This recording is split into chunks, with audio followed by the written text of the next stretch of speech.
ሰላም ሰላም፣ እንዴት ናችሁ? ስላሴ ይመስገን። ማን እሰማለሁ። ልበል ስምሽን? እኔ ሶኒ ወይም ሰናይት እባላለሁ። እባካችሁ ጸልዩልኝ፣ እሺ ትንሽ ልክ አይደለሁኝም። ወደ ኦርቶዶክስ መመለስ ፈልጌ ነበረ። አይምሮዬ ትንሽ ልክ አይደለም፣ ተጨናንቅ ያለው በአውሮፓ ነው የምኖረው። ፕሊዝ ጸልዩልኝ ከቻላችሁ። ምን ነው ሰናይት፣ ምን አይነት ሁኔታ ላይ ነሽ ነው? እኔ እንጃ ልክ አይደለሁኝም። ፕሮቴስታንት ምንድን ነው እምነት ውስጥ የተጨነቅሽበት ጉዳይ? ነበርኩኝ። የሚሰማኝ እሺ ነገር ልክ አይደለም፣ ሰላም የለኝም። ሌላ የተፈጠረ ነገር አለ ሰናይት? አይ ምንም የተፈጠረ ነገር የለም፣ ግን በቃ እኔ እንጃ ምን እንደሆንኩ አላውቅም። መጸለይም አቅቶኛል፣ ውስጤም ልክ አይሰማኝም እና ወደ ቀድሞ ቤቴ መመለስ እፈልጋለሁ። እባካችሁ ጸልዩልኝ ከቻላችሁ። አይዞሽ ሰናይት፣ አታልቅሽ። እግዚአብሔር አምላክ ይርዳሽ። ከሁሉ በላይ ደግሞ ከዚህ ቀደም የኦርቶዶክስ ቤተክርስቲያን አማኝ ነበርሽ ሰናይት? አዎ በፊት አዎ። በቃ አይዞሽ፣ አታልቅሽ። እሺ እግዚአብሔርን የሚፈልግ ልብ በጣም ሊደሰት ይገባል ሰናይት።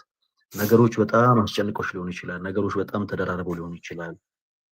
አንዳንድ ያለሽበት ነገር ሰልችቶሽ ሊሆን ይችላል እና ምን ጊዜ መርሳት የሌለብሽ ነገር ዓለም የነጠቀችሽን ሰላም መልሶ የሚሰጥ መልሶ የሚያጸና አምላክ አለሽ ሰናይት። እሺ ወደ ቀድሞ ቤትሽ ደግሞ ለመመለስ ማሰብሽም ይሄ ትልቅ ትልቅ ትልቅ ምዕራፍ ነው። ደግሞ እንደምታውቂው ባደግሽበት ቤት የክርስቶስ እናት የጌታ እናት ድንግል ማርያም የጭንቅ አማላጅ ነች። እኛ ክርስቲያኖች ድንግል ማርያምን የጭንቅ አማላጅ ስንላት ዝም ብለን እኛ ተሰብስበን ያወጣነው ስያሜ ሆኖ አይደለም። እንደምታውቁት እዚህ ውስጥ ያላችሁ ክርስቲያኖች ወንድሞች እናታችን ድንግል ማርያም 3 ዓመት ከ6 ወር ጌታ ኢየሱስ ክርስቶስን ይዛ በግብጽ በረሃ ተሰዳለች። ባረገች ሰሞን በነፍስሽ ሰይፍ የሚለውን ቃል ሰምታለች። ጌታችን ኢየሱስ በቀራኒው መስቀል ከሊጦስጥራ አደባባይ እስከ ቀራኒው ድረስ ያየውን ሕማም ሁሉ ተመልክታለች እና ጭንቀትን ስለ እውነት ከሷ የበለጠማ የሚረዳ የለም። እና የጨነቀሽን ነገር ሰናይት ግድ የለሽም፣ በቃ እንደምንም ብለሽ ለእናትሽ ለድንግል ማርያም በደንብ አድርገሽ ንገሪያት። እሺ ልጇ ሁሉን ቻይ ነው። ልጇ ከሃሊ ነው። እርሱ ኤልሻዳይ ነው። እርሱ አዶናይ ነው። ዓለም የነጠቀችንን ሰላም መልሶ የሚሰጥ ነው። እርሱ የሰላም አለቃ፣ የሰላም ንጉሥ፣ የሰላም ባለቤት ነው። ከኃጢአት በስተቀር የልባችን መሻት የሚፈጽም አባት ነው ጌታ ኢየሱስ። እና አንድ መርሳት የሌለብን ነገር ግን እናቱ ድንግል ማርያምን ነው። ኦፍኮርስ አዎ አምላካችን ጌታችን መድኃኒታችን ኢየሱስ ክርስቶስ ነው። ነገር ግን ደግሞ የጭንቅ ጊዜ ደግሞ አማላጇ ደግሞ እናቱ ድንግል ማርያም ናትና ሰኒ በደንብ በደንብ በደንብ በደንብ በርቺ። ከኃጢአት በስተቀር የልብሽን መሻት እግዚአብሔር አምላክ ያሳካልሽ። በደንብ ከልብሽ ሆነሽ ጸሎትሽን ልመናሽን ወደ እግዚአብሔር አቅርቢ። እሺ ሰኒ፣ አንድ ነገር ልበልና ለወንድሞች እድል ልስጥ። ምናልባት ላንቺ የሚሉሽ ነገር ካለ ለወንድሞች እድል ልስጥ። ልክ በተመሳሳይ ከቤቷ ርቃ የወጣች አንዲት ቅድስት እናት አለች በግብጽ ቤተክርስቲያን ሰናይት። ማን ትባላለች መሰለሽ? ፍቅር የያዛት መነኩሴ ትባላለች። እና መነኮሳት እንደምታውቂው ባደግሽበት ቤት ክርስቶስ ራስ በሆናት በዚህ ቤተክርስቲያን ውስጥ ዘር ልዝራ ንብረት ላፍራ ብለው ሳይጨነቁ ግርማ ሌሊቱን ድምፀ ራእይቱን ታግሰው ቅዱስ ኤፍሬም በውዳሴው እንደሚለው ደግሞ የዚችን ዓለም ጣም ንቀው ደማቸውን ስለ ክርስቶስ አፍስሰው የሚኖሩ ናቸው መነኮሳት። እና ይህች ቅድስት እናት በጣም የሚገርምሽ ነገር በአንድ ትልቅ ገዳም ውስጥ የጓሮ በር ቁልፍ ያዥ ሆና ነበር የምትሰራው። ታሪኳን አሳጥሬ ልንገርሽ ሰናይት። እና ከብዙ ጊዜ በኋላ እዛ ገዳም እየተመላለሱ አትክልት ከሚገዙ ሾፌሮች መካከል እንደው በአይኗ ትመለከተውና ከአንዱ ጋር ልቧ ይከንፍና የገዳሙን በር ቁልፍ እንደው ለአባቶች ብሰጥ እነሱ ይተቹኛል፣ ስለዚህ እንደው ድንግል ማርያም እንደው የጌታዬ እናት የክርስቶስ እናት አንቺ ተቀበይኝ ብላ ቁልፉን ከእናታችን ከቅድስት ድንግል ማርያም ስዕል ስር አስቀምጣ ከዛ እሷ ጋር ሄደች። ከብዙ ጊዜ በኋላ ያ ሰው የእሷን ስጋ ነበረና የተመኘው ፍላጎቱን ሁሉ አሟልቶ ካሳካ በኋላ ከቤቷ አስወጣታል። ጎዳና ላይ ወደቀች። ሰው በቀረጸው ፕሮጀክት ፊቷ ሁሉ ሁለንተኗ ተበላሸ። ገዳማዊ ሕይወትን ስትኖር ፊቷ ያንጸባረቅ የነበረች ያቺ ቅድስት እናት ይሄ በሜካፑ ሰው በቀረጸው ፕሮጀክት ሁሉ ፊቷ ተበላሽቶ ጎዳና ላይ ትመላለስ ጀመረ እና በጣም የሚገርምሽ ነገር እግዚአብሔር ለሁላችንም የሚያስቀምጠው የሆነ ተርኒንግ ፖይንት አለ። ጴጥሮስ ከቤቱ ሲወጣ አሳ ሊያጠምድ ነበር የወጣው። ግን ታሪክ ቀያሪ የሆነው አምላካችን መድኃኔ ዓለም ክርስቶስ ከዚህ በኋላ አሳ ሳይሆን ሰው ታጠምዳለህ አለው። በጣም የሚገርማችሁ ነገር ክርስቲያኖች በቃ እግዚአብሔር ታሪክ መቀየር ይችላል። የሆነ በቃ ይሄ ነገር አበቃ፣ ይሄ ነገር ተቀበረ ሲባል ከእንደገና እንዲያንሰራራ ማድረግ ይችላል። እና ይህች ቅድስት እናት በዛ ጎዳና ስትመላለስ እዛ ገዳም እየመጡ አትክልት ይገዙ ከነበሩ ሹፌሮች መካከል ሌላኛውን ትመለከታለች እና ትጠይቋለች፣ እንደው ለመሆኑ የዛን የገዳም የጓሮን በር ቁልፍ ማን ነው የሚይዘው? ያቺ መነኩሲት በማን ተቀየረች ብላ ትጠይቋለች። እና ለሷ በጣም የሚገርማትን አስደናቂ የሆነ መልስ መለሰላት። ሰናይ ምን ብሎ መለሰላት መሰለሽ? አይ ምንም እኮ የተቀየረ ነገር የለም። ከዚህ በፊትም የጓሮን በር የምትይዘው ያቺቱ መነኩሴ ነች። አሁንም የጓሮን በር የምትይዘው ያቺቱ መነኩሴ ነች። ምንም የተቀየረ ነገር የለም ብሎ መለሰላት። እና ይሄ ነገር በጣም አስደነገጣት። እዛ ቦታ ያለውን ይህን በቃ ትንግርት የሚመስል የነገራትን ነገር ማየት ፈለገች። ሁለንተኗን ታጥባ ከእንደገና መነኩሴ መስላ ነጠሏን ለብሳ መስቀሏን አድርጋ ወደ ገዛ የገዳሙ የጓሮ በር በኩል አመራች። እውነትም ስትመለከት ከሩቅ ልክ እንደሱ የለበሰች አንዲትን ሴት ተመለከተች። በግልጽ የተደረገ ታምር ነው የምነግራችሁ ክርስቲያኖች። እና በጣም ተደንቃ ወደዛ ሴት ጠጋ ብላ ስትመለከት ክብር ይግባት የክርስቶስ እናታችን ቅድስት ድንግል ማርያም በፊቷ ተገለጠችላት። ልጄ እስከዛሬ ድረስ የት ጠፍተሽ ነው? ይሄንን የጓሮን በር ቁልፍ አንቺ ተረከቢን ካልሽኝ ሰዓት ጀምሮ በአንቺ ቦታ ተተክቼ በሩን የምከፍተው በሩን የምዘጋው እኔ ነኝ። በይ እንኳን ደህና መጣሽ ብላ ቁልፉን አስረከበቻት። ያች ቅድስት እናት ማልቀሷን ልታቆም አልቻለችም። ይሄን ሁሉ ያነሳውልሽ ለምንድን ነው መሰለሽ ሰናይት? ከዚህ ቀደም የኦርቶዶክስ ቤተክርስቲያን አማኝ ነበርኩኝ ያልሽኝ እና አንዳንዶቻችን ልክ እንደዚህ ከክርስቶስ እቅፍ በጣም ርቀን እውነት ያገኘን መስሎን በጣም ብዙ ሄደን የጠፋን በጣም ብዙዎች አለን። እመኑ ይልንገራችሁ፣ በቃ በሰንበት ትምህርት ቤት ውስጥ ስታገለግሉ የነበራችሁ ወንድሞች፣ በሰንበት ቤት ስታገለግሉ የነበራችሁ እህቶች፣ ከዛ በዓለም አጋጣሚ በስራ ጉዳይ ወይም ደግሞ በክደት ውስጥ ገብታችሁ እርቃችሁ ሄዳችሁ እመኑ ይልንገራችሁ፣ ክርስቶስ እዛችሁ የሰንበት ትምህርት ቤት አዳራሽ ውስጥ ነው የሚጠብቃችሁ። ልጆቹን የሚናፍቅ አባት ነው ክርስቶስ። ልጆቹን የሚናፍቅ ጌታ ነው ክርስቶስ። እዛችሁ አዳራሽ ውስጥ ነው የሚጠብቃችሁ። በቤተ መቅደሱ ገብታችሁ ታገለግሉ የነበራችሁ ዲያቆናት፣ ካህናት፣ አባቶች በስራ ጉዳይ ሊሆን ይችላል፣ በኑሮ አጋጣሚ በክህደትም ህይወት ሊሆን ይችላል። እርቃችሁ ከክርስቶስ እቅፍ የጠፋችሁ ክርስቶስ ናፋቂ የሆነ አባት ነው። እዛው መቅደስ ውስጥ ነው የሚጠብቃችሁ። እና ሰኒ አንቺን ከክርስቶስ ጋር የተለያየሽበት ቦታ እዛው ቦታ ላይ ክርስቶስ ይጠብቅሻል። በቃ ይሄ የናፈቀሽን አባት የናፈቀሽን አምላክ ሰኒ እዛው የተለያየሽበት ቦታ ሄደሽ አግኙ። እዛው የተለያያችሁበት ቦታ እዛው ሆኖ ስለሚጠብቅሽ ማለት ነው። እና በርቺ፣ እግዚአብሔር አምላክ ካንቺ ጋር ይሁን። ሁላችንም ጸሎት ካንቺ ጋር ነው። አንቺን በርቺ። ከኃጢአት በስተቀር ጌታ ኢየሱስ የልብሽን መሻት ይፈጽምልሽ። ወንድሞች የሚሉሽ ነገር ካለ እነሱን የሚሉሽን አዳምጪና ከጎንሽ ነን። እሺ ታዲያ አንድ ነገር የምትጠነቀቂው አሁን እኛ ጋር ስትገቢ ጠብቀው እስከዛሬ ቼክ ያላረጉሽ፣ እስከዛሬ ብቻሽን ስታለቅሽ እንባሽን ያላበሱ፣ እስከዛሬ ስትጨነቂ ጭንቀትሽን ያልተጋሩ አንዳንድ የሌላ እምነት ተከታይ የሆኑ ሰዎች ዛሬ ላይ ወዴት ልትሄጂ ነው እንዳትሳስጪ ምናምን ብለው ሊጨቀጭቁሽ ይሞክራሉ። እና በውስጥ በሚላኩ መልእክቶች እንዳትደናገጪ ሰኒ። በቃ አሁን አንቺ ከፊትሽ ያለውን ያንን የናፈቀሽን ጌታ ክርስቶስ ኢየሱስን ብቻ ተመልከች። ከእርሱ ጋር የተለያየሽበት ቦታ ላይ ሂጂ እናገኙ። ከእናቱ ከቅድስት ድንግል ማርያም ጋር ተለያይተሻል። ከእናቱ ከቅድስት ድንግል ማርያም ጋር ልክ እንደዚህ ቅድስነት ግድ የለሽም። የተለያየሽበት ቦታ ሂጂ እናገኛት። የልብሽን ሁሉ ነገርያት። እርሷ የጭንቅ አማላይ ስለሆነች ማለት ነው። በርቺ፣ እግዚአብሔር ካንቺ ጋር ይሁን። ለትሻ እናንተ የምትሏት ነገር ካለ የሆነ ነገር በሏት ለሰኒ። እጅግ በቂና ከበቂ በላይ የሆነ ምክር ነው የሰጣት። ለኔ ምንም የምጨምረው ነገር የለም። እግዚአብሔር አምላክ ካንቺ ጋር ይሁን ብቻ ነው። ተሙዬ እሺ፣ ዲያቆን መጥቻለሁ። ፈለጊ ማይክ ከፍታለሁ ብዬ ጨለምኩኝ።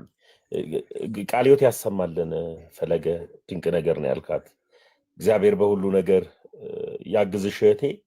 ድንገት አስፈላጊ ነገሮችም ካሉ ደግሞ በውስጥ ማውራት አንዳንድ ነገሮች በሚዲያ ማውራት የማይቻሉ ሰዎች ያንደበታችንን ቃልን እየለቀሙ ራሳቸው ጥቅም ስለሚያውሉት ላንቺ የሚያሳርፍሽ ነገር ግን ለሌሎቹ ደግሞ እንደ ሌላ ቃል አድርገው የሚቀበሉት ሐሳብ ስላለ እኔ ፎሎ አድርጌሻለሁ። ፎሎ ከበለሽልኝ በውስጥም አንዳንድ ነገሮችን እናወራለን። ሰኒ እሺ ተሙዬ እናመሰግናለን። ዲያቆን መኩ አሉ አለን። እንዴት አላችሁ? ሰላም ክርስቶስ ይብዛላችሁ። ፈለገ ልደት ተማምሶ ሰላም ብያችኋለሁ። ከታችን ያው ታችን ከታች ስጽፍ ነው የሳብኳትና እግዚአብሔር ረዳሽ ታችን ማለት በአንድም በሌላ ከቤተ ክርስቲያን እንወጣለን። አንዳንዴ ቤተ ክርስቲያንን ሳናቃት እውነት ደስታ ልናገኝ ይመስለንና ከቤተ ክርስቲያን ወጥተን ደስታ አናገኝ። እውነተኛ ደስታ የሚገኘው በቤቱ ነው፣ በክርስቶስ ቤት ብቻ ነው። እውነተኛ ጌታ ባለበት ነው እውነተኛ ደስታ ያለው። እውነተኛ ጌታ በሌለበት እውነተኛ ደስታ ሊኖር አይችልም። ሊመስለን ይችላል፣ ጊዜያዊ ደስታ ልናገኝ እንችላለን። ከሆነ ጊዜ በኋላ ግን ሁሉ ባዶና መና መሆኑን እናያለን። እውነተኛ ጌታ ባለበት ግን እውነተኛ ደስታ አለ። እውነተኛ ደስታም ደግሞ አንዴ መጥቶ የሚቋረጥ ሳይሆን ለዘላለም የሚቀጥል ነው። ዘላለም ደስታ የሚሰጥ ነው፣ እረፍት ነው። በቤተ ክርስቲያናችን ስንመጣ ወደ ቤተ ክርስቲያን ወደ ጌታ ቤተ ክርስቲያን እውነተኛ ቤተ ክርስቲያን ውስጥ ስትገቢ በጣም ብዙ ዓለማዊ የሆነ በጣም ብዙ ፈተና ሊያጋጥሙሽ ይችላሉ። ግን ዘላለማዊ እረፍት የአእምሮ እርካታ እናገኛለን፣ ደስታ እናገኛለን። ይህ ደስታ ደግሞ ዘላለማዊ የሆነ እረፍትን የሚሰጥ ጌታ ኢየሱስ ክርስቶስ እኔ የሚሰጣችሁ ሰላም እንደ ዓለም ሰላም አይነት አይደለም ብሎናል። እና የሚሰጠን ሰላም እውነተኛ ሰላም ነው፣ የሚያሳርፍ ነው ጌታ ኢየሱስ ክርስቶስ። ህይወትን የሚሰጠን ነው ጌታ ኢየሱስ ክርስቶስ። ዘላለማዊ ነው ጌታ ኢየሱስ ክርስቶስ። እና እውነተኛ ጌታ ባለበት እውነተኛ ደስታ ስላለ በቤቱ ልንሆን ይገባል፣ አካሉ ላይ ልንሆን ይገባል። እና የሚመክርሽ ምንድነው? ላንቺ እውነተኛ ደስታ ለማግኘት ደግሞ እውነተኛ ትምህርት ያስፈልግሻል። እና በውስጥ ማናግሪ፣ ማንም ሰው ኮንታክት አታርጊ። ቀጥታ እኔም ፎሎ አድርጌሻለሁ፣ ፎሎ መልሰሽ አድርጊና ከዛ በውስጥ ሊንክ አለ፣ ትምህርት ትማራለች። ትልቁ ትምህርት መማር አለብሽ። በትምህርት ስለሆነ ያንን ትምህርት ይዘሽ ጌታ ደግሞ ይረዳሻል፣ ትጠመቂያለሽ፣ ወደ ቤቱ ወደ በረቱ ትመለሳለሽ። እግዚአብሔር ይርዳሽ። በጣም ነው የምናመሰግነው ዲያቆን፣ እግዚአብሔር ያክብረልን። ሰኒ ያው ሌሎችንም ወንድሞች በደንብ ፎሎ አድርጋቸው፣ እነሱም ይረዱሻል። ሁላችሁም ክርስቲያኖች ወንድሞች ፍቅራችሁን ግለጹላት፣ እሺ? እንወድሻለን እያላችሁ መልእክታችሁን ጻፉላት እዚህ ኮሜንት ሴክሽን ላይ። ሌላው እንደው ዛሬ ይህችታችን አጋጣሚ አድርገን ምናልባት ልክ እንደሷ ፕሮቴስታንት ቤት ሆናችሁ ሁሉ ነገር የሰለቻችሁ እህቶች ወንድሞች፣ በቃ ግድ የለም እባካችሁን አታቅማሙ። አላረለ ልባችሁ ሁለት ቦታ ይሁን። በቃ ወደፊት ሙቭ አድርጉ። እሺ በፕሮቴስታንቱ ቤት ውስጥ ሆናችሁ ይሄ ድራማው የሰለቻችሁ፣ የፈውስ የተባለ ታምር የተባለ ድራማው የሰለቻችሁ፣ ጩኸቱ የሰለቻችሁ፣ ሰላም እናገኛለን ብላችሁ ቸርች ውስጥ እንደገባችሁ የሚጮህበት ቦታ ገብታችሁ ጩኸት የሰለቻችሁ ሰዎች፣ ውሸት የሰለቻችሁ ሰዎች በቃ ግድ የላችሁም። በቃ ልባችሁን ወደ ክርስቶስ አቅኑ። ክርስቶስ ቀደም እንዳልኳችሁ ልጆቹን የሚናፍቅ ጌታ ነው። ወደሱ ተመለሱ። በዚህ አጋጣሚ ልክ እንደ ሰኒ በጣም ሁሉም ነገር የሰለቻችሁ ፕሮቴስታንት እህቶች ወንድሞች፣ እንደው ለእናንተ ሰፊ ጊዜ እንሰጣለን። ወደ ቤታችሁ ነው። ቤተክርስቲያን የረፍት ቦታ ነች። ሰኒም አንቺም ታውቂያለሽ መቼም እዚህ ውስጥ ያላችሁ እህቶች ወንድሞች ምስክሮች ናችሁ። ሲጨንቃችሁ ሌላውን ተውት። ቤተክርስቲያን የሚሰጠውን ቃለ እግዚአብሔር ዝማሬውን ምናምን የሰርክ ጉባኤውን እርሱት። የሚነፍሰው ነፋስ ሰላም ይሰጣል። በቤተክርስቲያን ቅጥር ግቢ ውስጥ የሚነፍሰው ነፋስ ያናፍቋችሁ አያውቅም። እውነት በቤተክርስቲያን ጣሪያ ጉልላቶች ላይ የሚንጠለጠሉ ሻኩራ የሚባሉ ብረቶች አሉ። እነዛ ጌታችን ኢየሱስ በተወለደ ጊዜ ሄሮድስ ያስፈጃቸው እልፍ የሆኑ ህፃናትን የሚያጠይቁ ናቸው። እና ነፋስ በመጣ ጊዜ የሚያወጡት ድምፅ አለ እና ያ ድምፅ እነሱ ሰማዕትነት ሲቀበሉ የጩኸቱን ጩኸት የሚያጠይቅ ነው። ቤተክርስቲያን ገብታችሁ ልክ ስትቀመጡ በጣም የሚገርማችሁ ነገር ነፋስ መጥቶ እነዚህ ሻኩሮች የሚያወጡት ድምጽ እንኳን ሰላም ይሰጣል። ሌላው ይቀር ነው። በቃ ሌላውን ተውት። እዚህ ጋር እኛ የምንናገረው ንግግር የሚያጽናናችሁን ቃል ምናምን እርሱት ጋይስ። በስመ አብ እውነቴን ነው እላችሁ። እኔ አንዱ ምስክር ነኝ። በቃ የሆነ ሰዓት ሰላሜን አጥቼ የሆነ ሰዓት እረፍት አጥቼ ቤተክርስቲያን ሄጄ 2 ደቂቃ ብቻ ተቀምጬ ዓለም የነጠቀችኝን ሰላም ክርስቶስ በመቅደሱ መልሶልኛል። ዓለም ሁልጊዜ ስራዋ መንጠቅ ነው። ሁልጊዜ ስራዋ በቃ የዓለም ስራ መንጠቅ ብቻ ነው። ሰላማችሁን ትነጥቃችኋለች። የምትወዷቸውን ሰዎች ትነጥቃችኋለች። እንጀራችሁን ትነጥቃለች። የዓለም ስራ መንጠቅ ብቻ ነው። ዓለም ሰላም ስትነጥቃችሁ ዓለም ራሷ ሰላም ትሰጠናለች ብላችሁ የምታስቡ ሰዎች እንዳትሸወዱ።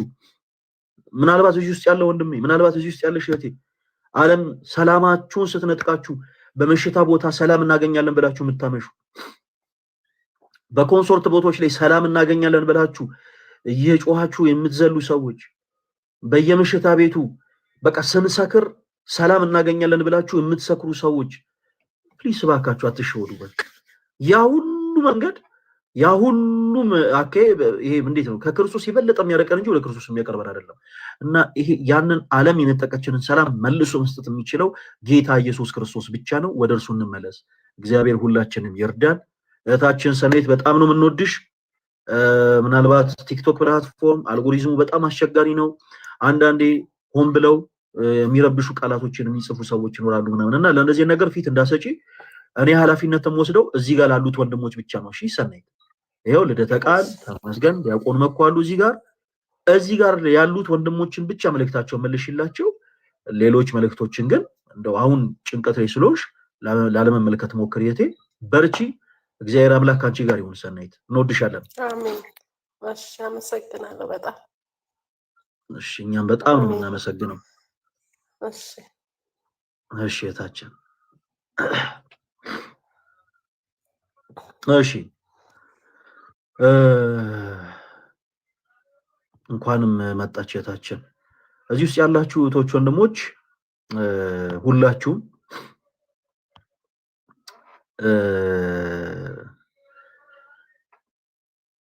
እዚህ ጋር ደግሞ ለተሻተሙ ይኸው አዲስ ሊጠመቅ የተዘጋጀ ወንድም አለን።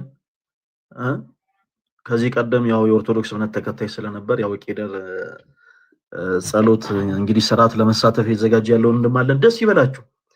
ይሄ ዓመት የመመለስ ምዕራፍ ሆኗል። እግዚአብሔር የተመሰገነ ይሁን። በእርግጥ ይሄ ዓመት ብቻ አይደለም። ተሙም ልደትም ወቁይም ታስታውሳላችሁ ከ2016 ዓመተ ምህረት ጀምሮ የመመለስ ዓመት ነበረ። በቃ የመመለስ ዓመት እና አሁንም በጣም ብዙ ትውልድ እየተመለሰ ነው። እግዚአብሔር አምላክ ስሙ የተመሰገነ ይሁን። ማሚ ማሚ ማሚ ማሚ ፕሊስ እባክህ ማይኩን ክፈተው እባክህን። በእኔና በእሷ መካከል የእንትን ግድግዳ አታስቀምጥ። ማይክን ክፈት።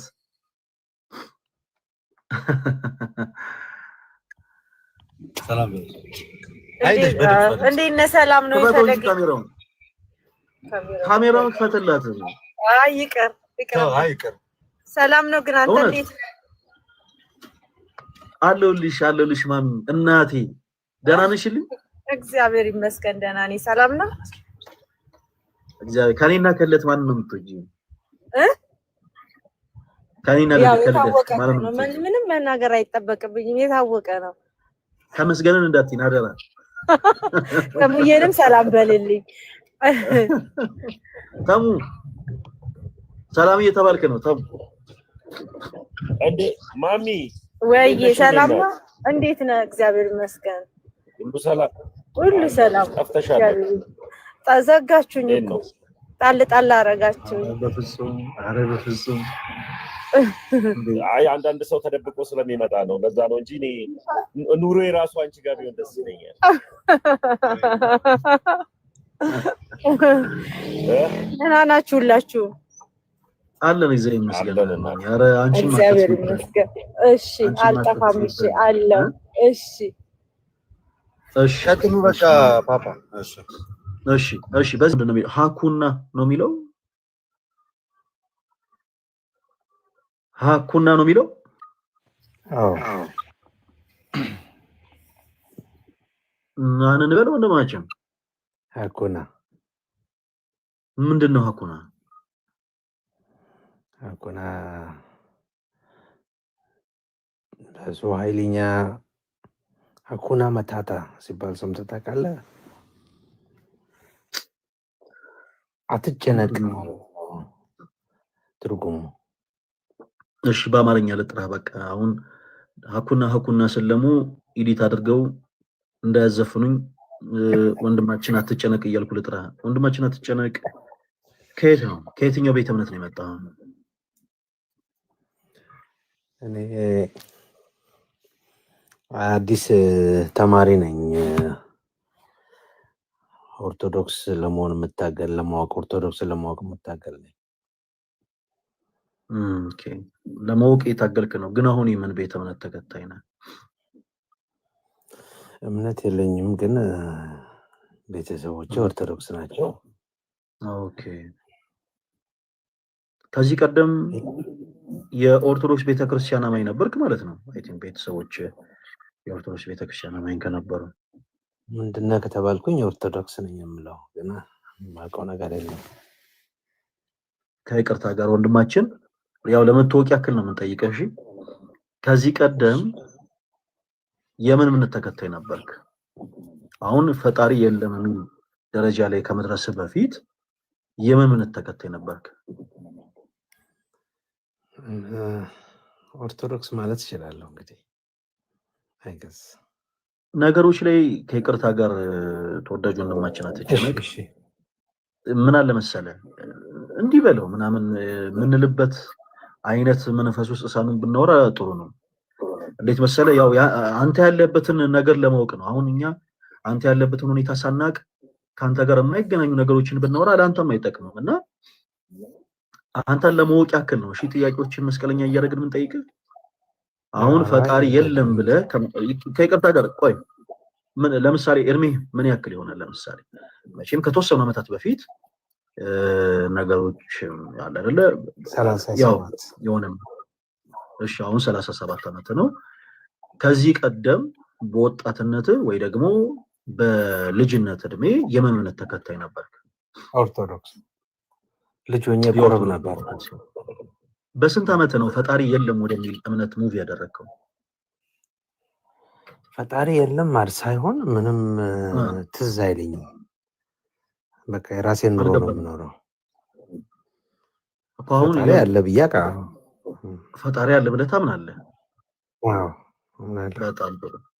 እሺ ፈጣሪ አለ ብለህ ካመንክ ሰው ምንድነው ከኦርቶዶክስ ቤተክርስቲያን ያወጣ? ዋው ስንፍና ለበለው እንዴት ነው ስንፍና? እሺ ምን አይነት ስንፍና ነው? በቃ እኮ አሁን ምን አለ መሰለህ አሁን የተለያዩ ሐሳቦችን እየተናገርክ ነው። ምን አለ መሰለህ ወንድማችን የምንም እምነት ተከታይ አይደለሁም ብለህና ለምሳሌ አሁን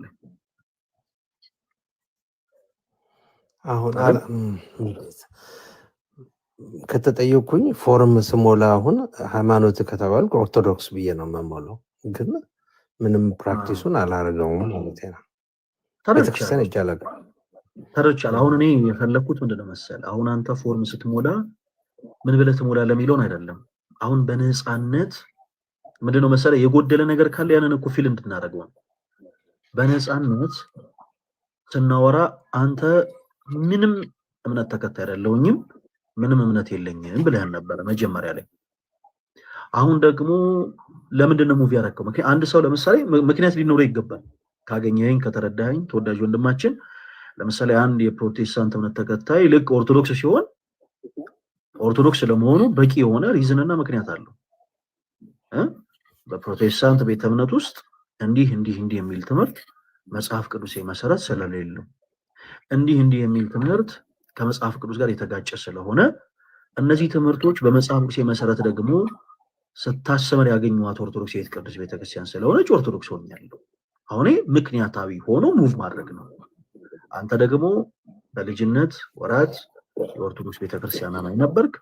ከዛ በኋላ እምነት የለኝም ወደሚል ደረጃ ደረስክ። ምንድን ነበር ሪዝኑ? አሁን መንፈሳዊ የሆኑ መለኮታዊ የሆኑ ነገሮች ሊሆኑ ይችላሉ፣ ወይም ደግሞ ዕውቀት ነክ የሆኑ ነገሮች ሊሆኑ ይችላሉ። እነዛን ነገሮች አንሳቸው፣ ምክንያትህን ስላላወቀን ማለት ነው። አሁን እንዲሁ ዝም ብሎ ስንፍና ነው የሚለው ሐሳብ ሰነፍ የሆነ ኦርቶዶክስ ቤተክርስቲያን ማሄድ እንጂ እምነት የለኝም የሚል አይደለም። በደንብ ከተረዳኝ ተወዳጅ ወንድማችን ሰነፍ የሆነ ኦርቶዶክስ አለ። ለምሳሌ አሁን በዚህ ቤተክርስቲያን ውስጥ በጣም ብርቱ የሆኑ ኦርቶዶክስ አማኞች አሉ፣ ሰነፍ የሆኑ ኦርቶዶክስ አማኞች አሉ። ሰነፍ የሆነ ኦርቶዶክስ ቅዳሴ ላይሄድ ይችላል፣ ኪዳን ላያደርስ ይችላል፣ ማህሌት ቆሞ እግዚአብሔርን ላያመሰግን ይችላል። ነገር ግን እምነት ምንድነው ሲባል በደንብ አምኖበት ከልቡ ለፎርም ብሎ ሳይሆን ከልቡ አምኖበት እኔ እማምነው በእግዚአብሔር አብ በእግዚአብሔር ወልድ በእግዚአብሔር መንፈስ ቅዱስ በእናቴ በቅድስት ድንግል ማርያም ምልጃ እኔ በፍጹም አልደራደርም በምልጁ አምናለሁ ይላል። ለፎርም ሳይሆን እያልኩ ያለሁት አምኖበት ማለት ነው። አሁን ሰነፍ የሆነ ኦርቶዶክስ አሁን ያንተ ግን ከዛም ወጣ ያለ ነው። በደንብ ለማውራት ያክል ነው። እሺ እለት አለ ልትሻ ሁለት ነገሮች ግን አሉ። እሺ አንድ ምንድነው ምን ብዬ አምናለሁ? በፊት ሁሉ ነገር ተጽፏል ብዬ አምናለሁ። ተጽፏል ስለ የምንሞትበት ቀን ኦልሬዲ የታወቀ ነው ብዬ አምናለሁ። እውነቴን ነው፣ እንደዛ ነው። ሁሉ ነገር ኦልሬዲ የተጻፈ ነው ብዬ አምናለሁ እና ስለዚህ መጸለይ ለምሳሌ ለምን ያስፈልጋል እላለሁ። ሁሉ ነገር ከተጻፈ ልክ እንደ ጎል የለም፣ በቃ ያንን ነገር መግፋት አትችልም እና የታወቀ ነው እና አንድ ሰው ከታመመ የተጻፈለት ከሆነ ለምሳሌ ጸሎት ለምን ያስፈልጋል የሚል እንትን አለኝ ራሴ። ሁለተኛው ደግሞ እንትን የዘላለማዊ ሕይወት ለማግኘት ነው። መጽሐፍ ቅዱስ ላይ መጀመሪያው እንትን ላይ ዘፍጥረት ላይ አዳምና ሔዋን እንዳይብሉ አዘዛቸው ይላል። የእውቀት ዛፍና የሕይወት ዛፍን እና የእውቀት ዛፍን በሉት አወቁ፣ እንደ እግዚአብሔርም ሆነ ይላል። እንደ እግዚአብሔርም ሆነ ይላል። ከሕይወት ዛፍ እንዳይበሉ አስወጣቸው ይላል እና በቃ አሁን ሩጫው የሕይወትን ዛፍ ለማግኘት ነው፣ የዘላለማዊ ሕይወትን ለማግኘት ነው ብዬ አምናለሁ። በቃ ሁሉ ነገር እዛ ላይ ያጠነጥናል። ተወዳጅ ወንድማችን ምን አለ መሰለህ እና አሁን ለነዚህ ላነሳቸው ሀሳቦች ምንም ችግር የለውም፣ በደንብ አድርገን እናስረዳለን። እሺ ኦልሞስት በእነዚህ ጉዳዮች ኦርቶዶክስ ቤተክርስቲያን ለዘመናት መልስ እየሰጠች ስለሆነ የኖረችው። ነገር ግን አሁንም አንድ የሚቀድም ነገር አለ። እሺ ይኸውልህ አንተ እምነት የለኝም ብለን የመጣኸው እምነት የለኝም ብለን ስትመጣ ስለ አዳምና ስለ ሔዋን አይደለም ለአንተ ማስረዳት ያለብን። እምነት የለኝም ብሎ የሚመጣን ሰው ለምሳሌ ከዛም ከፍ ብሎ እግዚአብሔር የለም ብሎ የሚመጣን ሰው በመጀመሪያ የምናስረዳው ሀልዎተ እግዚአብሔር ነው። ሀልዎተ እግዚአብሔርን ላልተረዳ ሰው ይኸውልህ ስለ አዳምና ስለ ሔዋን፣ ሙሴ ቀይ ባህርን ስለመክፈሉ፣ ኢያሱ በገባውን ሰማይ ላይ ፀሐይን ስለማቆሙ፣ ጴጥሮስና ጳውሎስ በጥላቸው ድውያን ስለመፈወሳቸው ብንነግረው ለሱ ለህይወቱ የማይጠቅመው ማን ሲቀጥል ተረት ተረት ነው። ስለዚህ በመጀመሪያ እኔ አሁን ጥያቄዎችን የጠየኩት ተወዳጅ ወንድማችን አንተን ትከሻ ለትከሻ ለመለካካት ሳይሆን ችግር ያለበትን ቦታ አንተ የሆነች በቃ የሆነ ለእንደዚህ አይነት ውሳኔ ለእንደዚህ አይነት አካሄድ ኮዝ የሆነህን ነገር ተረድተን ምላሽ እንድንሰጥ ነው። እሺ ላነሳቸው ሐሳቦች አሁን ላልካቸው ሐሳቦች የተወሰኑ ነገሮችን እንገራለን። አሁን ያነበብከው ነገር መጽሐፍ ቅዱስ አይደለም። መጽሐፍ ቅዱስ አይደለም ያነበብከው ሌሎች ሰዎች መጽሐፍ ቅዱስን ተንተርሰው የጻፏቸውን ድርሰቶች ነው። በኦርቶዶክስ ቅዱስ ቤተክርስቲያን ግን በመጽሐፍ ቅዱስ ያስተምሮ ኦኬ ቅድመ ውሳኔ የሚባል ነገር በእግዚአብሔር ዘንድ አለ ብላ ቤተክርስቲያናችን አታስተምርም። ለምሳሌ ፈለገ በቃ ሲፈጠር የተፈጠረው ሌባ ለመሆን ነው ተብሎ የሆነ ካራክተር ተሰጥቶት አይደለም እየኖረ ያለ። ቅድመ እውቀት ግን አለ። ቅድመ እውቀትና ቅድመ ውሳኔ የተለያዩ ነገሮች ናቸው። ቅድመ እውቀት በእግዚአብሔር ዘንድ አለ ብለን እናምናለን። ይሄ መጽሐፍ ቅዱስ የሆነ ትምህርት ነው። ቅድመ እውቀት ማለት ሰዎች አንዳች ነገር ከማድረጋቸው በፊት እግዚአብሔር አምላክ ኦፍ ኮርስ ያንን ያውቃል። ይሄ በእግዚአብሔር ዘንድ አለ ብለን እናምናለን። ቅድመ ውሳኔ ግን አለ የሚባል ነገር የለም።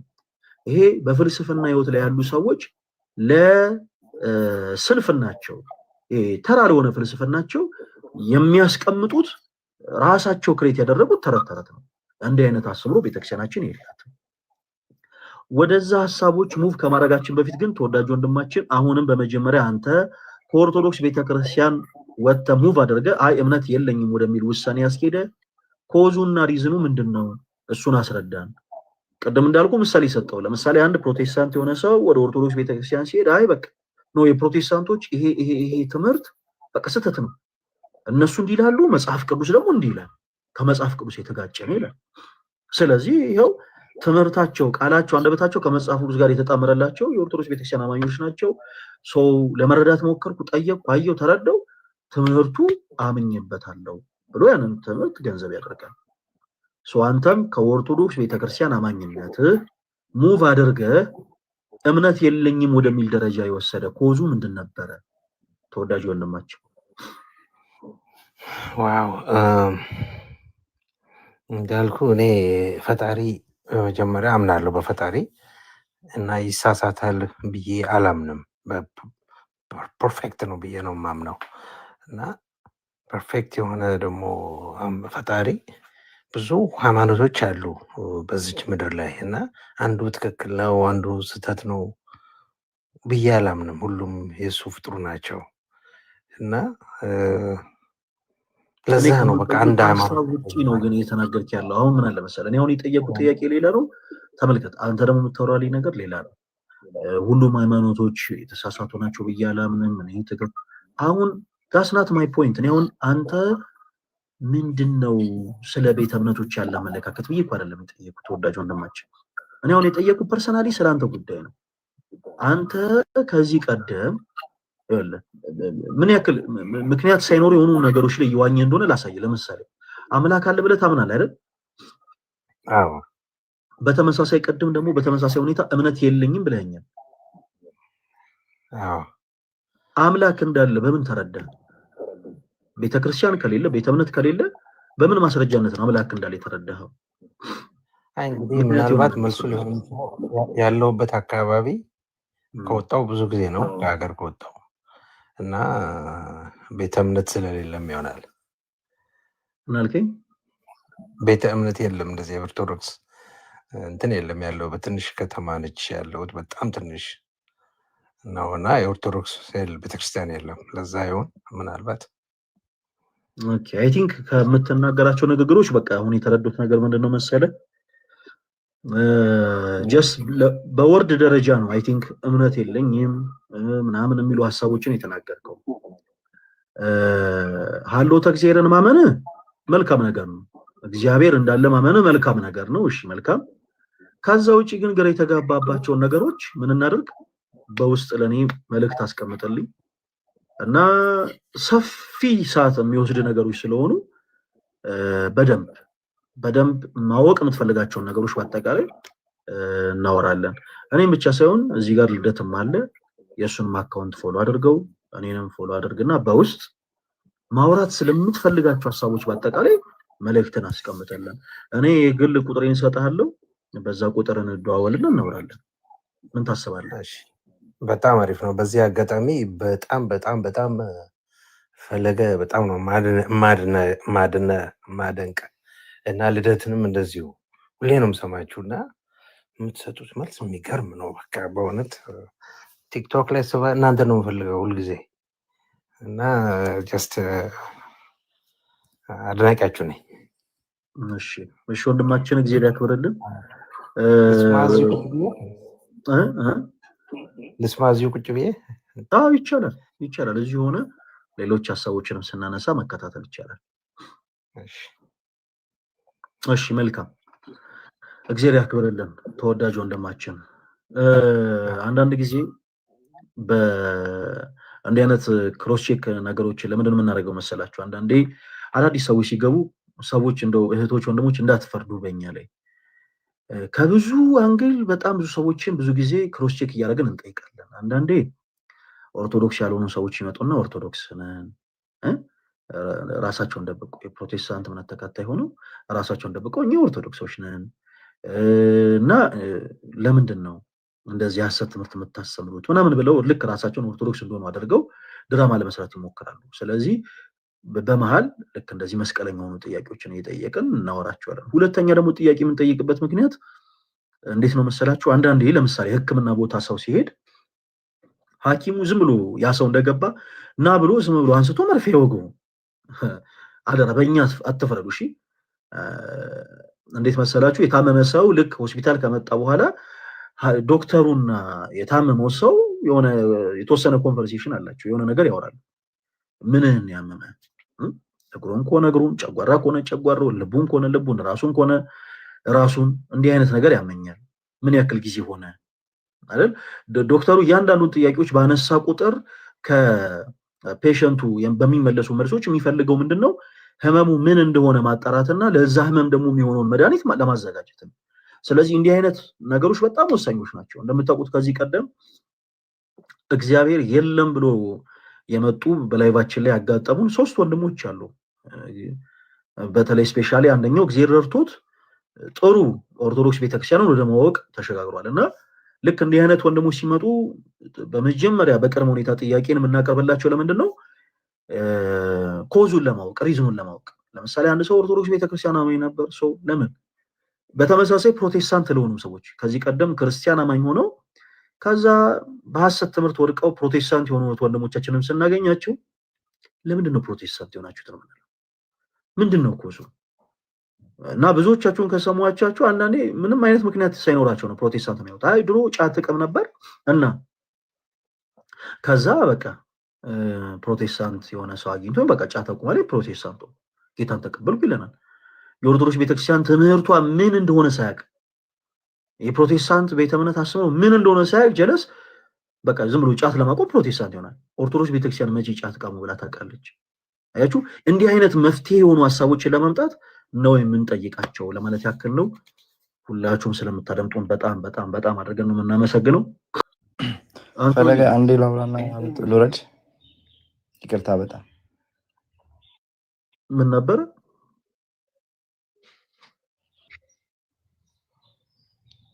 ፈለገ ይሰማ? አዎ እየሰማን ነው። ኦኬ እኔ እንኳን የገባሁትኝ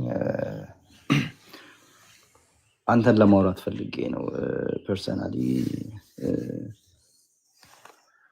የሆነ ጊዜ ላይ አይ ፊል ሰምቲንግ ሮንግ ነገሮች ምናምን እና ፖስት ያደረግኳቸውም ስቶሪ ያደረግኳቸውም ነገሮች ምናምን ነበሩ።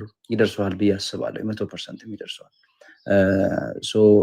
አስቀይም ያለውኝ አክቹዋሊ ያው የተደራረግነው ወይም ደግሞ ምናምን ኖሮ ምናምን ሳይሆን ብቻ የሆነ ደስ የማይሉ ነገሮች ላንተ ነበረኝ። ትሩዝ ነው የምነግርህ እና የሆነ ደስ የማይሉ ነገሮች አድርጌያለሁ። ፐርሰናሊ ፈለገ ብዬ ግን አላደረኩም፣ ግን በሚመስል መልኩ ግን አድርጌያለሁ። ሰንበዲም አቤት ለምን እንደዚህ ታደርጋለህ እስኪሉኝ ድረስ ማለት ነው። ትናንትና አይ ቲንክ ትናንት ኦር ደግሞ ከትናንት ወዲያ አንተ እዮባ ሁላችሁም ተሰባስባችሁ በአንድ ቦታ ላይ ሆናችሁ ስታወሩ እንባዬ መጣ። ሸቴን አይደለም የምነግርህ፣ አክቹዋሊ ለኪዳነ ምሕረት ነው የምነግርህ ለአንተ ሳይሆን። እንባዬ መጣ። በስመ አብ እግዚአብሔር አይለያችሁ አልኩኝ በውስጤ ማለት ነው። የተሰማኝ እንትን አይደለም መጥፎ ነገር ምናምን ሳይሆን አለ አይደለ የሆነ ፊልም የምታደርገው ነገር አለ። የሆኑ የተበታተኑ ሰዎች ተሰባስበው አንድ ላይ ስታያቸው በጣም ደስ አለኝ እና ጭንቅላቴ ውስጥ ምንድን ነው ያሰብኩትኝ ይሄ ክርስቶስ 99ኙን ትቷር ለአንዱ ብሎ ሄደው እናንተም ልክ እንደዚህ ስብስብ ስትሉ 99ኞቹን ታያዎቻላችሁ። በእናንተ ውስጥ ኢማጂን አሁን 500,000 ምናልባት ከ500,000 በላይ ፎሎወር አለ። ያ ማለት 500,000ም አንድ ነገር ፖስት ካደረክ ያየዋል። ያ ማለት አንተ የምታደርጋቸው ነገሮች በሙሉ ለ500 ሰው ወይ መጥፎ ነገር ይሆናል ወይ ደግሞ ጥሩ ትምህርትን ይሰጣል። ይሲ ስለዚህ የምታደርጋቸው ነገሮች በጣም ደስ እንደሚሉ እኔ አይደለሁም ሰይጣንም ያውቀዋል አይደለም እንትንና በርታ። እኔ አስቀይሜሃለሁኝ፣ በጣም ይቅርታ። ከልቤ ነው ይሄን የምነግርህ። ለሰው ታይታ ምናምን ሳይሆን በሰው ፊት መጻፍ እችል ነበር፣ በውስጥ ኢንቦክስ ማድረግ እችል ነበር፣ ግን አልፈለግኩም። ለምን? መጥፎ ነገር ስለሆነ ሰዎች ሊማሩበት ስለሚገባ ሰዎች ላይክ ደግ ነገር ነው በውስጥ ነገር ቢሆን ደስ የሚለው። እኔ ደግሞ እንደበደልኩ እንደ ጥፋተኛ እንደ ተሳዳቢነቴ ይቅርታ ልጠይቅ ነው የመጣሁት። ከአንተ ብዙ ነገር ተምሬ ነበር። ከዚህ በፊት ታስታውሳለህ፣ አንድ ወጠጤ እናቴን ሲሰድብ አንተ ደግሞ ምንድን ነው ያልከው? እንኳን እኔ እናት አይደለም ምናምን ቪዲዮ ሪከርድ ተደርጎ ሁሉ ተለቋልና በዛ መጠን የተማርኩብህ ሰው ነበርኩ። የሆነ ሰዓት ደግሞ የሆኑ ስህተቶች ሲኖሩ የሆነ ፊልም የምታደርጋቸው ነገሮች አሉ።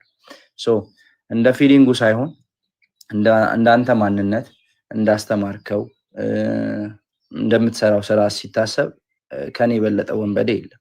ገባ? ከኔ የበለጠ ዘማይ፣ ከኔ የበለጠ ዘፋኝ፣ ከኔ የበለጠ ኃጢአተኛም የለም፣ ሰካራምም ጨምሮ እና አንተን የመናገርም አንተን እንትን የማድረግ ልዕልናው የለኝም እና እንደ ጥፋት ምንም ለዚህ ይቅርታ አድርጌልሃለሁ ብቻ እንድትለኝ ነው እንጂ የምፈልገው ለዚህ ምንም አይነት መልስ እንድትሰጠኝ አልፈልግም። እኔ ግን እንደ ጥፋተኝነቴ የወላዲት አምላክ ምስክሬ ናት።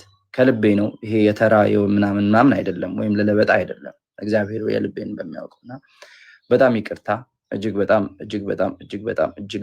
ይቅርታ። በምወደው በቅዱስ ገብርኤል ስም ነው እምልህ፣ የምር ከልቤ ይቅርታ።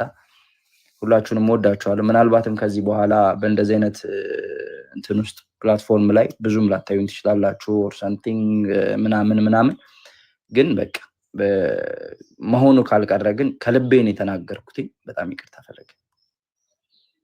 አቤላ በጣም በዚህ አጋጣሚ በጣም የምንወደው ወንድማችን እና ነገሩ ከተነሳ ይቀር አንተ እንደተናገርከው እውነት ነው።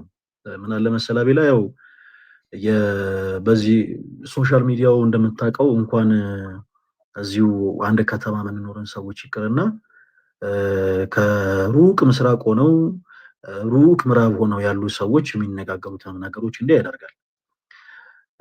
ቲክቶክ ፕላትፎርም ላይ ለአንተ አይነገርም፣ እዚህ ውስጥም ያላችሁ ሰዎች ወንድሞች ለእናንተ አይነገርም። አንዳንዴ በልባቸው ጥላቻን ብቻ አንግበው ኔጌቲቪቲ የሆኑ ሀሳቦችን የሚያቀነቅኑ ሰዎች አሉ። የአንተ ንግግሮች የአንተን ፖስቶች እግዚአብሔር ባወቀ አይቻቸዋለሁ። አዎ አይቻቸዋለሁ።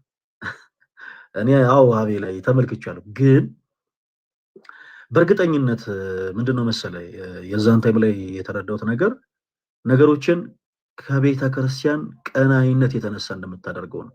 አንተ ብቻ አይደለም፣ አሁንም በተመሳሳይ እኔ ልክ እንደዚሁ ስማቸውን ማነሳቸው ሰዎች አሉ። ለቤተ ክርስቲያን ቀናይ ስለሆኑ ብቻ አንዳንድ ጊዜ አለደለ የሆነ አክሽን የሚወስዱ ሰዎች አሉ።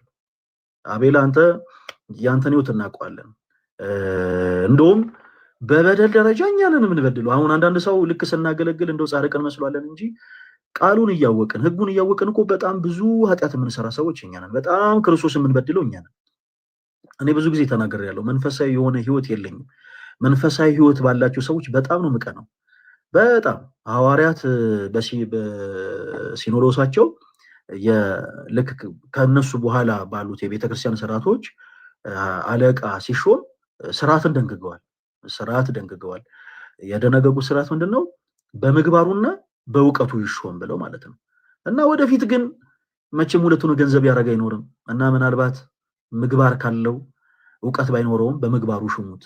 በትህትናው ዝቅ በማለቱ ራሱን በማጎንበሱ ከሱ ከበለጡት ከተናናሾቹ ነገሮችን ተረድቶ እውቀትን ገንዘብ ያደርጋልና ያው በእውቀት ያለውን በእውቀቱ ሹሙት።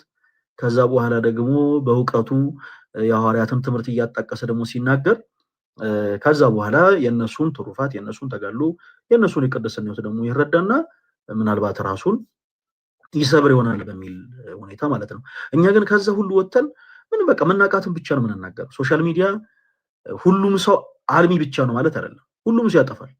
እዚህ ጋር የምነግራችሁ ነገር አሁን ይሄ ፈለገ አትናቴዎስ አይነኬ ሰው ነው ማለት አይደለም። እንዲህ አንዳንዶቻችሁ ፕሊስ ከወዳጅነት ነው እንደዛ የምታስቡት፣ ግን እንደዛ አታስቡ። ለተቃል አይነኬ ሰው ነው አቤል አይነኬ ሰው ነው የሚባል ነገር የለም። ሁሉም ሰው ያጠፋል። አሁን እኔም ቤተክርስቲያንን ብቻ አስቤ የሆነ ነገር ሳደርግ የሆነ ቀዳዳ እየከፈትኩ ሊሆን ይችላል፣ የሆነ ስህተት እየሰራው ሊሆን ይችላል። ሰው እነዛን ስህተቶችን ከሚቀርቡ ወቀሳዎች አንፃር እመለከትና ለማረም ለማስተካከል እሞክራለሁ። እና ቤላ አንተ ያደረከውን ነገር ምንድነው መሰለ በወንድምነት እኔ ኤክስፔክት አደረግ የነበረው ምንድነው አሁን ካወራነው አይቀር በወንድምነት ምንድነው ካንተ ኤክስፔክት አደረግ የነበረው ያው በፐርሰናል በሆነ መንገድ ያው እንድመከር እንድታወሩኝ ነበር እና አይ ቲንክ ሁኔታዎች አመች አልነበሩም። አንዳንድ ጊዜ በአካልም መራራቅ ራሱን የቻለ ክፍተት ይፈጥራልና የዛን ታይም ብዙ ክፍተቶች ተፈጥረዋል እና አንተ ብቻ ሳትሆን እኛም ይቅርታ መጠየቅ አለብን። ምክንያቱም ቅዱስ ጳውሎስ ለሰው መጥፊያ ከምትሆኑ በአንገታችሁ የድንጋይ ወፍጮ የወፍጮ ድንጋይ ታስሮ ወደ ጥልቁ ብትጣሉ ይሻላል ይላል። እኔ በፍጹም እኔ ሰው ሲያማኝ በነገራችን ላይ ጌታ ምስክሬ ነው የምላችሁ ሰው ስለሆነ ነገር ሲያማኝ ሁልጊዜ አይምሮ ላይ የሚመጣው ነገር በቃ ነገሮች እንዴት አድርጌ ላስተካክል ኢቭን ባልዋልኩበት እንኳን ሰው ሲያውለኝ በጣም ነው የምጠነቀቀው ጋይስ። እንዲህ አሁን አገልግሎት ላይ ዝነኛ ብቻ መሆን ብቻ አይደለም ምንመገብበትን ቦታ እንመርጣለን ምንውልበትን ቦታ እንመርጣለን። ለምን ሰው እንዲሳሳት ማድረግ የለብንማ። ሰው ኢቭን የሆነ ነገር በሌላ ለማድረግ ሲሞክር ያ ራሱ ኃጢአት ነው። ስለዚህ ሰው እንዲሳሳት ማድረግ የለብንም፣ ጥንቃቄ ያስፈልጋል። ግን ያቤላ ግን 100% እርግጠኛ ነበርኩ የዛንም ታይም ቤተክርስቲያንን ከመጠበቅ አንፃር ቀጥሯን ከመጠበቅ አንፃር የሆነ ነገር ስለሆነ እኔ ያን ያክል ቀር አልተሰኘውበትም። ያው የቀረው እንዲህ ቁጭ ብሎ ማውራት ብቻ ነበር እና ቤላ በጣም በጣም በጣም በጣም የምንወደው ወንድማችን ከዓለም ሕይወት መጣ። ከዓለም ሕይወት ዓለምን ሁሉ ጥሎ መምጣት በነገራችን ላይ ከምንኩስና የሚተናነስ ነገር አይደለም። ዓለም ላይ ታገኝ የነበረውን ሳንቲም አንተ ታውቃለህ። ከዚህ ቀደም በነበረው ሕይወት ታገኝ የነበረውን ገንዘብ አንተ ታውቃለህ። ኦኬ ከእናትም ጋር ተያይዞ ያለውን ሕይወት ማላቅሱ አይደለሁኝም አውቃለሁ። እና ይሄን ሁሉ ነገር ስራገር አድርገ በጣም ብዙ ሀስሎችን አሸነፈ ወደ ቤተክርስቲያን መጣ በሻልካት አቅም ምናልባት አንደበት ተከናውኖ እንደ ሰባኪያነ ወንጌል ነገሮችን ማስተማር ቢያቀት በህይወት ሰዎችን ስታስተምር የነበርክ ወንድማችን ነው። ወንጌል በነገራችን ላይ በቃል ብቻ ሳይሆን በህይወትም ይሰበካል ክርስቲያኖች። እና ቤላ አንተ በህይወት በቻልከው አቅም ሰዎች ካንተ ተሞክሮ እንዲወስዱ ሌላ ህይወት ላይ ያሉ ሰዎች ሌላ ዓለም ላይ ያሉ ሰዎች ልክ እንዳንተ አንተን መስመር ተከትለው ቤተክርስቲያንን እንዲያቋት ትልቅ ድልድይ እየሰራ ሰው ነው እና አንተን እኛ ሳናመሰግን ማለፍ አንችልም። እና የዛን ታይም ምንድነው እንትን ያለ እኔም ጸጥ የጠፋውበት ጉዳይ ካለመመቻቸት እንጂ እውነት በነገሮች እንደው እግዚአብሔር መሰከር ያቤለ እኔ አዘኝም ተቀይም አይደለም የቤተክርስቲያንን ቅጥር ግን በመጣበቅ መንፈስ ስለሆነ በነገሮች ያን ያክል አልተከፋውም። እና ቤላ እኛም ሳናቅ ደግሞ አንተን ካስከፋን ሳናቅ አንተን ያበሳጨን ቆይ ስማኝ እኔ አሁን የምፈልገው አንድና አንድ ምንድነው ያው ላይክ ይቅር ብያለሁ ወንድሜ እቺኛው ወርድ ነው እንጂ በዚህ መጠን እንደዚህ አብራርተህ የምታስረዳው ነገር የለም እውነቱን ለማውራት። ለምን ካልከኝ አንዳንድ ጊዜ በቤተ ክርስቲያናችን ውስጥ የማየውን ነገር ልንገርክ። በተለይ በመእመኑ ጉዳይ አይነከ የሆኑ ሰዎች አሉ። እግዚአብሔር ምንድነው የሚባለው ላይክ ስዩም እግዚአብሔር ነው የሚባል በእግዚአብሔር የተሾሙ ሰዎች አይነከ ናቸው ማለት። አሁን ለምሳሌ እኔ ዲያቆን የመናገር ልዕልናው ምንም ሞራል ምንም መብቱም የለኝም። ይሄ እውነታ ነው፣ ሊነገር የሚገባ ነገር። በቃ የቤተክርስቲያን ካህናቶች እግዚአብሔር ነው ክህነትን የሰጣቸው። ስለዚህ እነሱን የመንካት እንትን እኔ አንተ እኔን ይቅርታ ማለት ሼም ነው ለኔ። እና እሱ ሳይሆን ግን ወሳኙ ነገር ምንድነው ትልቁ ነገር እኔ ጋር የነበረውን ሳስበው ግን ትቢት ነበረ። ትቢት ማለት ምን ማለት መሰለህ ላይክ እኔ የቤተክርስቲያን ተቆርቋሪ ነኝ ስል ተቆርቋሪነቴን ማሳየት ያለብኝ ካንተ ጋር ያለኝን ፍቅር በማጠንከር እንጂ አንተን በመናገር ወይ አንተን በመስደብ ወይም ደግሞ አሽሙር በመፖሰት ወይ አይደለም። ይሄ ስህተት ነው። ሰድበን ለተሳዳቢ መስጠት በራሱ ሌላ ወንጀል ነው፣ ኃጢአት ነው። ገባ? ሶ ያደረኩት ያንን ነው። እንደዛኛው እንትን እንዲህ ነው ብዬ አሁንም አልነግር ብዙ ነገሮች አሉ። ታትስ የኔ ስህተት ነው።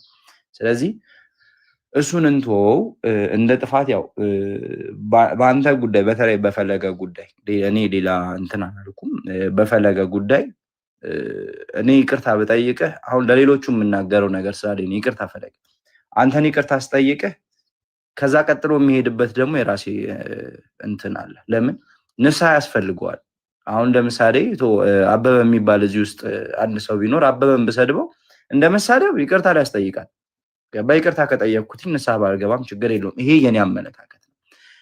ካህንን ስዩመ እግዚአብሔርን ወይም ደግሞ እግዚአብሔር የሰየማቸውን እግዚአብሔር የሾማቸውን ሰዎች መናገር ግን በጣም የገሃነመ እሳትን ያወርሳል እና አሁንም ደጋግሜ የምናገረው እኔ አንተን ይቅርታ ስጠይቅ ቀጥሎ የማደርገው የራሴ ነገር አለኝ፣ ምናልባት ከንስሐ አባቴ ጋር።